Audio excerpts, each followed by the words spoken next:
Welcome back, students. So far, we have finished 10 lessons, and today we will be taking up the 11th lesson. The lesson is titled The Dual Nature of Radiation and Matter, and it is organized in a certain way in the textbook. But we are not going to follow that organization. We are not going to follow the steps given in the textbook. We are going to follow a different organization when we deal with this lesson. The reason is this. This lesson is like a detective story, like a murder mystery. And if I were to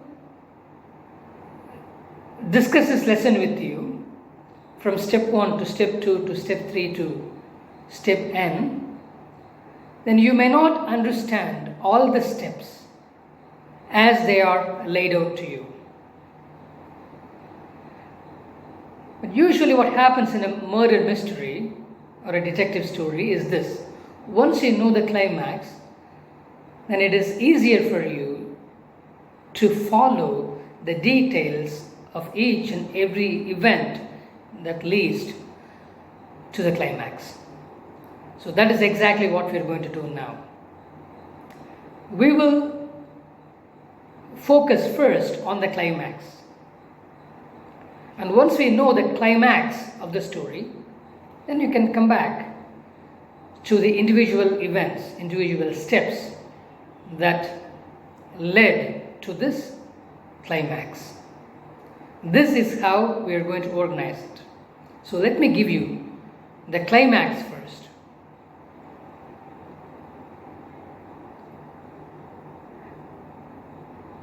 The climax is this. It is Einstein's equation. Einstein's photoelectric equation, to be precise. But before we talk about Einstein's photoelectric equation, let me give you the backdrop of the whole thing. Let me give you the setup of the story.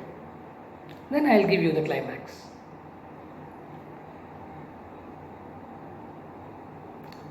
Light was a mystery from the very beginning of human existence. And when scientists started to look at light in a rational manner, they first thought that light was a particle.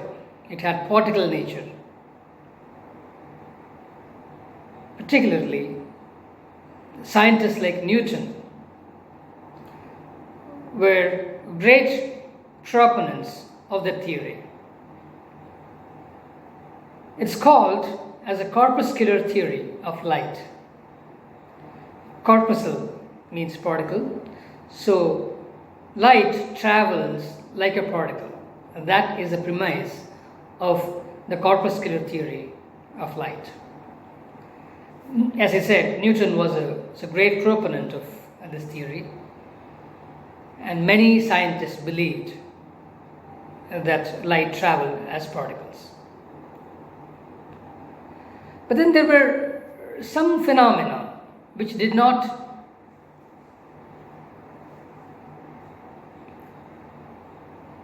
obey this particle nature of light, or the proposed particle nature of light.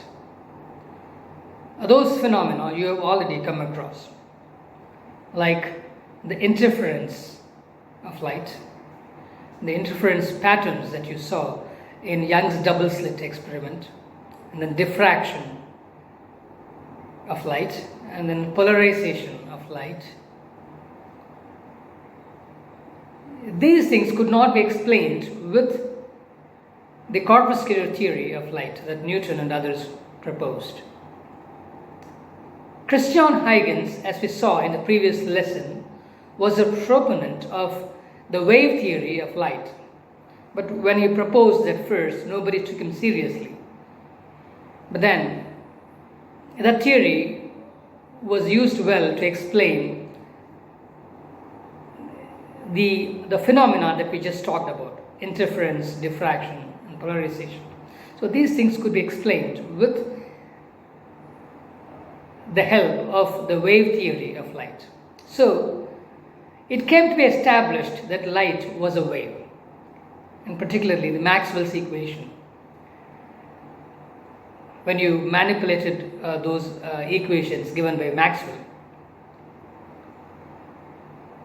it gave us the wave equation, which suggested that light was a wave.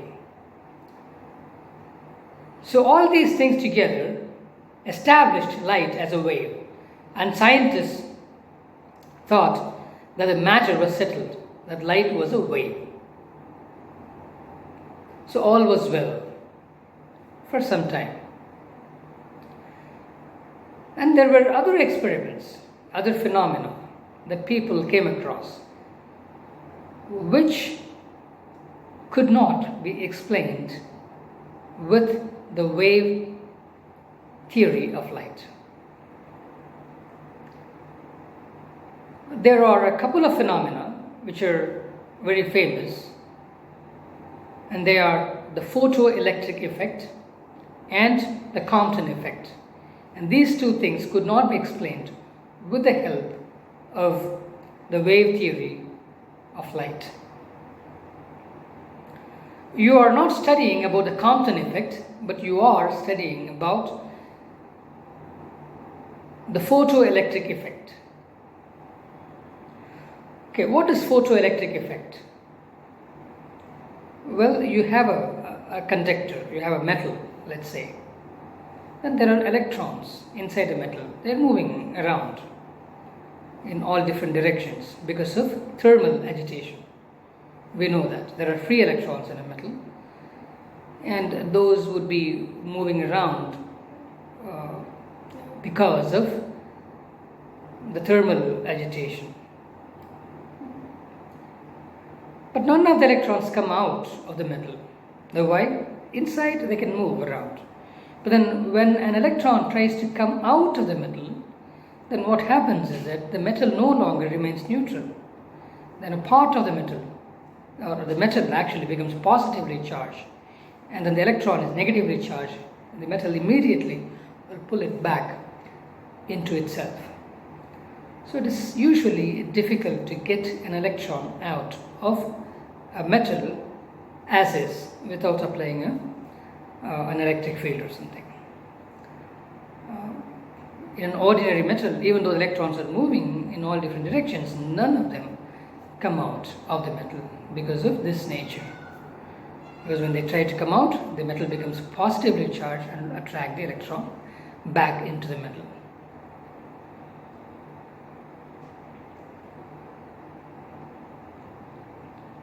But if you give an electron sufficient energy, then the electron should come out of the metal. That's understandable. I may keep throwing stones upwards, then all the stones may be coming back to the earth. But then if I throw a stone with a certain velocity, with a certain kinetic energy, then the stone will go out of the gravitational field. We have studied about this. So likewise, inside a metal too, an electron, if it gets enough energy, can break away from the metal and then come out of the metal. So what is a good way of doing this? Well, if I shine a light on the metal, then the electrons will get excited by this light energy, and if they gain enough energy, then they can come out of the metal. So shining light on a metal is a good way of getting the metal out. But another way of doing it is heating the metal. there also you're giving energy. I mean, that is also light in a way. You see, it's infrared, right? Okay, so infrared light, which is heat, can get electrons out of certain metals. So basically this is the idea. So you give energy to the electrons, and if they gain energy, then they can come out of the influence of the metal. So that's the basic idea. Now, light is a wave, and in a wave, the energy depends on the amplitude of the wave. Actually, the square of the amplitude of the wave. We have come across this before. Energy, power, intensity, they are all directly proportional to the amplitude square. Frequency plays no role in that at all. But amplitude is what will decide the energy of the wave. So, if I shine light with enough intensity, then I must be able to get some electrons out of the metal. That is what I would expect, irrespective of the light. I can shine red light or a green light or blue light or yellow light, doesn't matter. As long as I give enough energy to the electrons, then they should be coming out of the metal. But when I try that is not what is happening. So what happens is that for a particular frequency, for a particular light, color of light, let's say, electrons come out.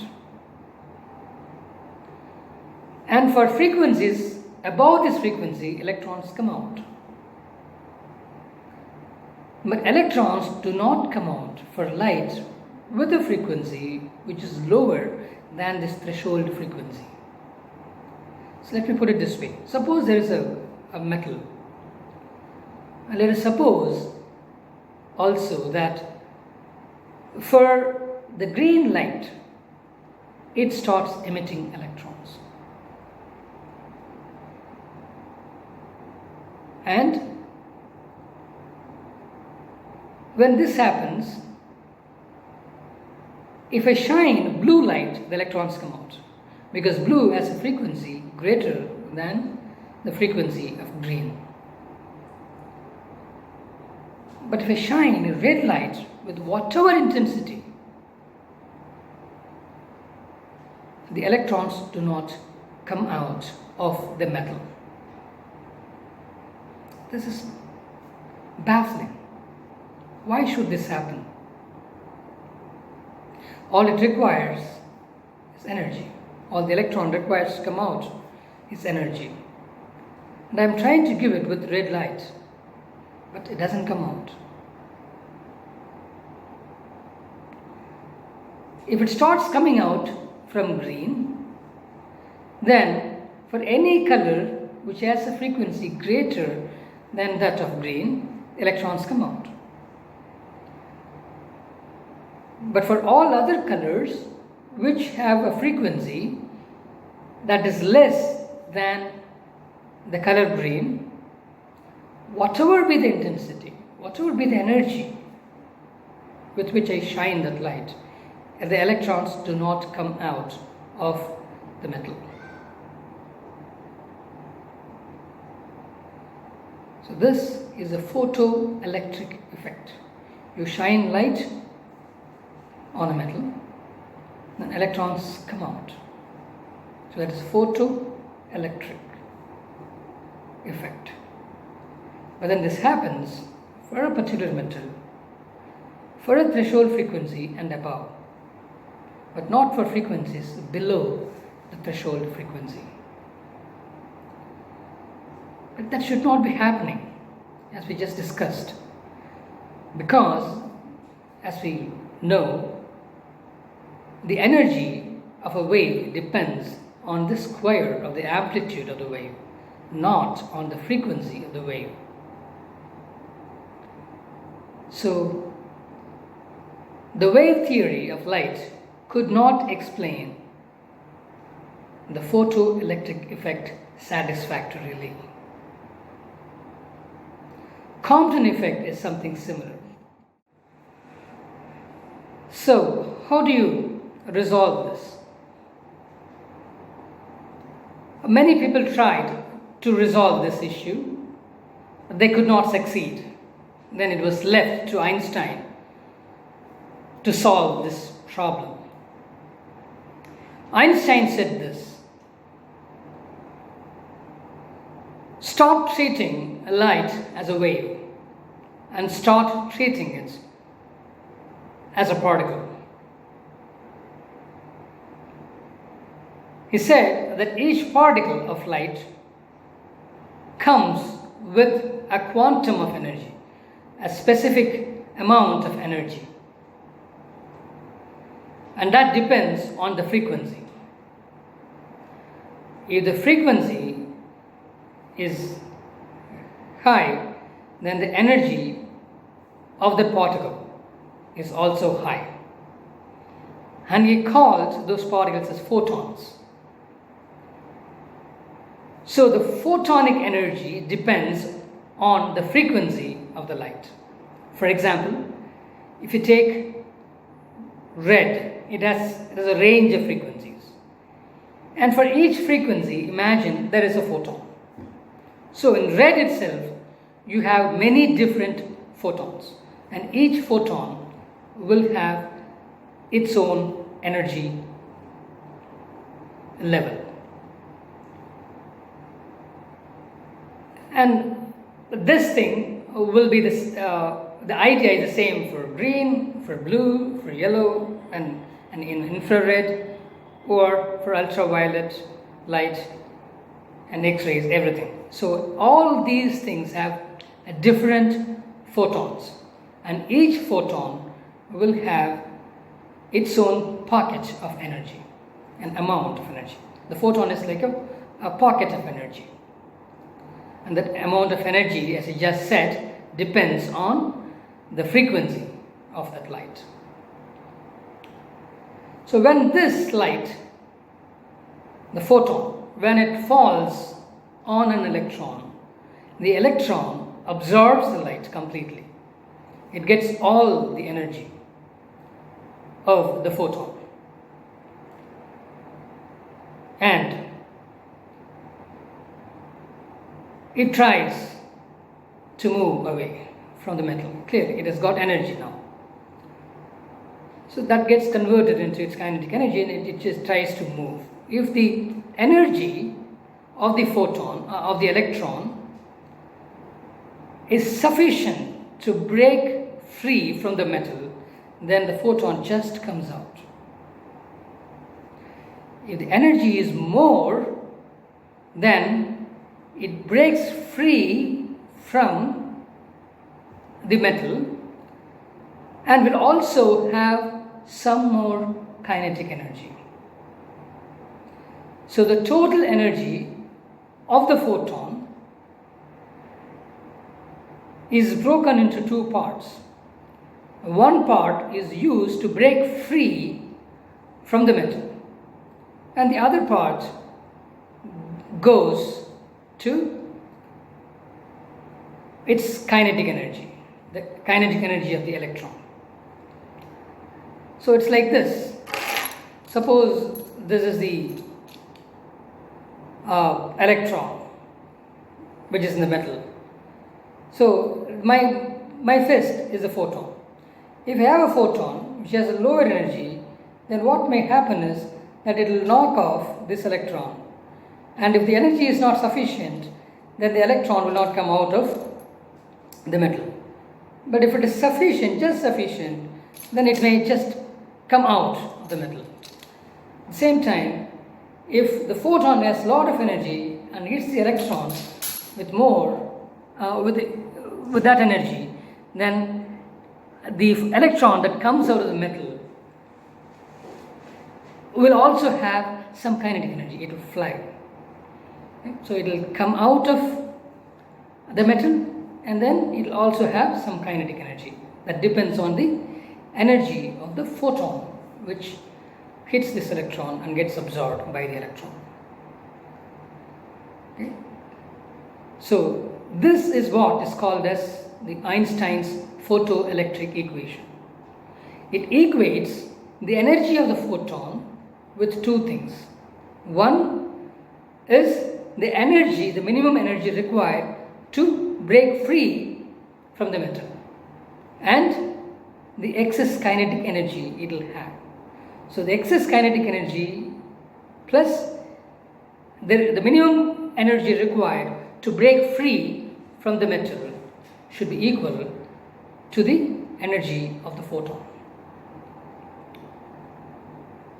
He called it as a work function. The work function is the amount of energy, the minimum amount of energy required for the electron to break free from the metal.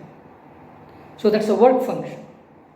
Work function plus the kinetic energy will be equal to the photonic energy. So this is how he solved the mystery. But then there is a problem. Well, the particle nature of light may explain this phenomenon, but what happens to Young's double slit experiment, where you had interference and diffraction? So those experiments clearly proved that light was a wave. Now you say that light is a particle, just to cater to this one, just to solve this problem. So if we consider light as a particle, then what happens to the wave nature of light? Well, that is also present. So light acts both as a wave and as a particle. It has both natures. It's both a particle and a wave. That is why we call it as the dual nature of radiation. Radiation is light.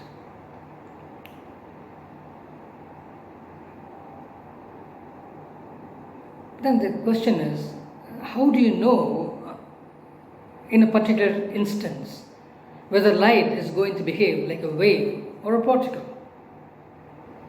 It's like you seem to be doing some kind of an adjustment. You're trying to twist things. Well, not exactly. The way to know whether light would act as a wave or as a particle in advance is to ask ourselves the question, what is light going to do? Is it going to interact with matter, as in the case of the metal? So it was interacting with the electrons there, right? If light interacts with matter, then it will behave like a particle.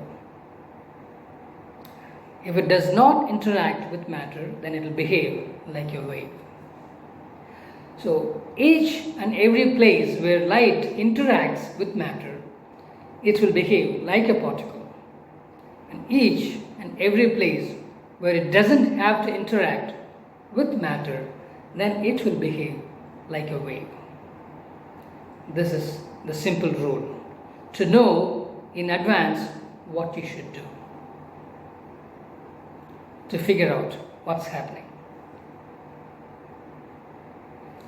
Some people are not comfortable with these two natures of light. And you may ask, how come? It's either a particle or a wave. How come it has both qualities? Yeah, it's like us, like you. Well, you may be an obedient and a perfect student at school, the darling of all teachers. But back home, you may be creating a ruckus. Your parents may have a difficult time handling you. Or it may be the other way around. Maybe you are such an obedient and well-behaved son or daughter in the house. But in school, you may be creating a lot of ruckus. You may be behind all the pun and the fun and frolic and all troubles. So you have both the natures. Like you, light also has both the natures. The nature of a wave and also the nature of a particle. Under what conditions will it behave like a wave? We've just said. Whenever it doesn't have to interact with matter. Under what conditions will it behave like a particle? We've just said that too. Whenever it has to interact with matter. But it has these two natures. Does it have any other nature? We don't know. Nobody knows. As far as we can tell, light has these two natures. And we accept that. Because we have evidence to accept this position. So this duality exists with radiation, light. With this introduction, let's get into the lesson. The lesson in the beginning will have a lot of graphs. But if you understand this climax, and then look at those graphs in the light of this climax, and you will understand why the graphs look as they do. Why those experiments give rise to these graphs.